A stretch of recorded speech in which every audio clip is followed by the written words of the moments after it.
Did you know there are plants that can silently destroy your potato harvest? Not by competing for water, but by poisoning the very soil your potatoes grow in, and one of the plants on this list carries the exact same pathogen that caused the Irish Potato Famine, a disease that killed 1 million people.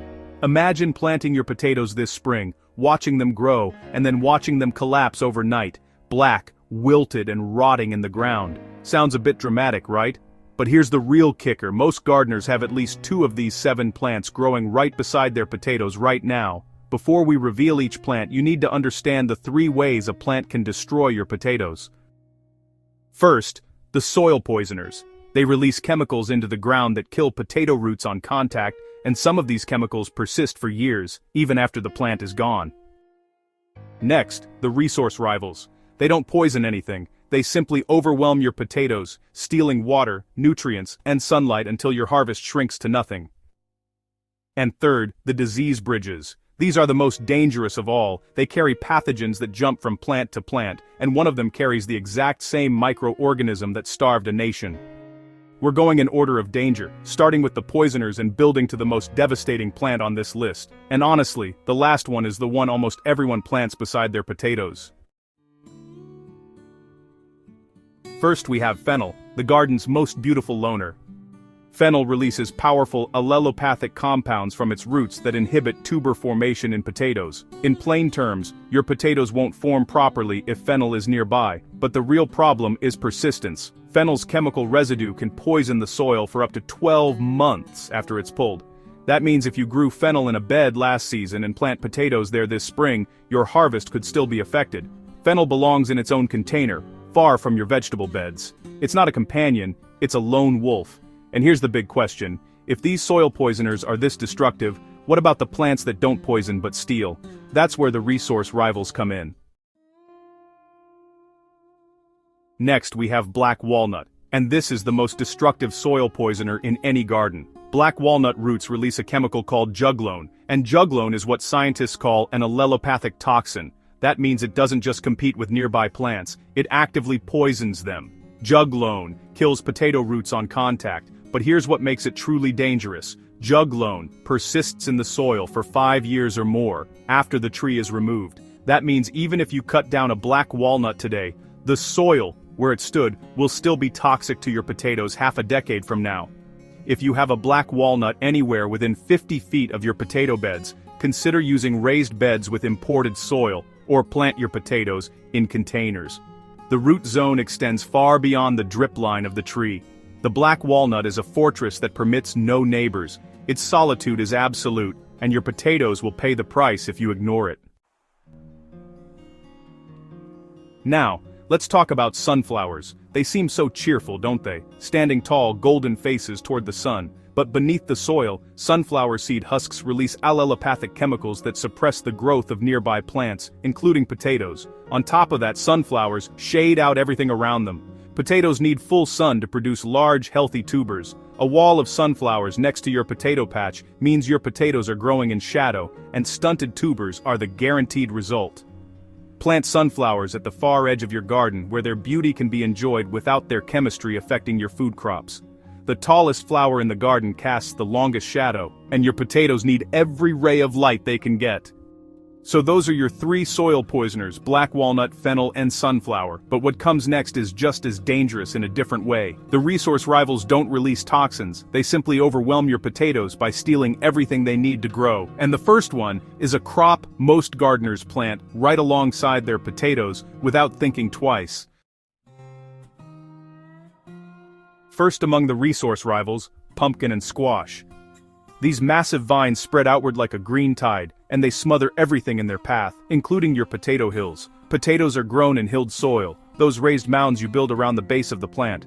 When pumpkin vines crawl over those hills, they compact the soil, block airflow, and compete aggressively for water and nutrients. The result? Smaller tubers, increased rot risk, and a harvest that's a fraction of what it should be. Keep pumpkins and squash in their own dedicated space. They need room to roam, but your potato beds are not their territory. The vine that refuses to stay in its lane will eventually cover the ground your harvest depends on. Next we have raspberries and blackberries, and these are silent invaders. Their roots send out aggressive runners that travel underground, invading your potato root zones without any visible warning above the soil. But the bigger threat is verticillium wilt. Raspberries and blackberries are common carriers of this soil-borne fungus, which attacks the vascular system of potato plants. Once verticillium is in your soil, it persists for years, and there is no cure. If you have berry bushes near your potato beds, consider installing a root barrier at least 18 inches deep, or move your potatoes to a completely separate area of the garden. And now we enter the most dangerous category. The disease bridges carry pathogens that don't just hurt your potatoes, they can destroy your entire season. And the first one is a plant almost every gardener grows. Here's where this gets serious. The next two plants are disease bridges. They carry pathogens that jump between species. And the first one is the plant most gardeners plant closest to their potatoes. That's a mistake that has destroyed harvests for centuries, quite literally. Plant number 6, tomatoes. And yes, you may have heard this one before, but most gardeners don't understand the full scope of why tomatoes and potatoes are a deadly combination.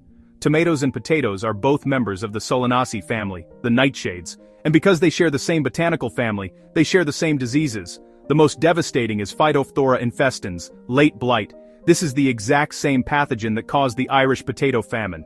Between 1845 and 1852, late blight destroyed potato crops across Ireland, killing approximately 1 million people and forcing another million to emigrate. This is not a theoretical risk. This is the single most destructive plant disease in human history. When tomatoes and potatoes grow near each other, late blight can jump from one to the other in a single season.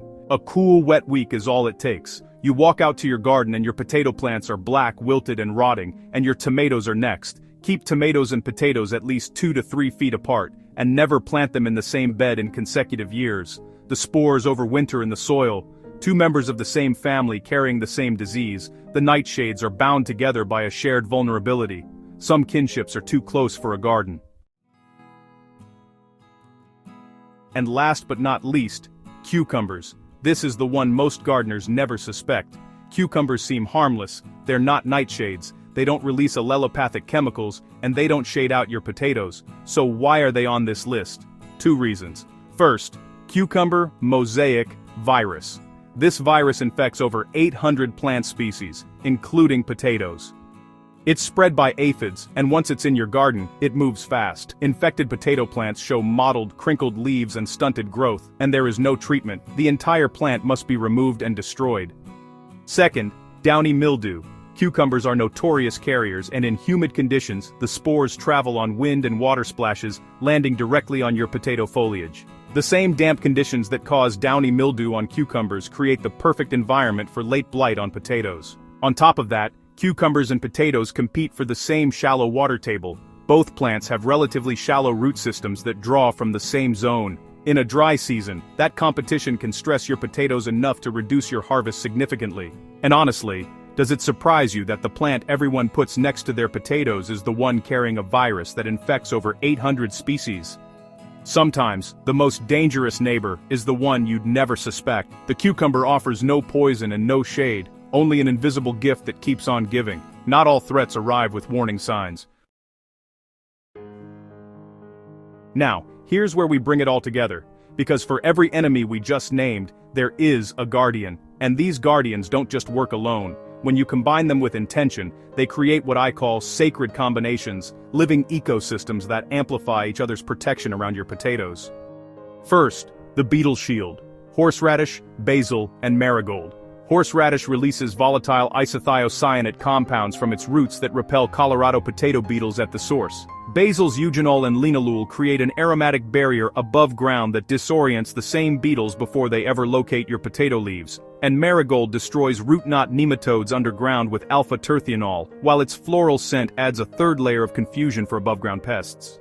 Together your potatoes are guarded at every level, root, stem, and leaf, simultaneously. Next, the soil sanctuary. Bush beans and cilantro.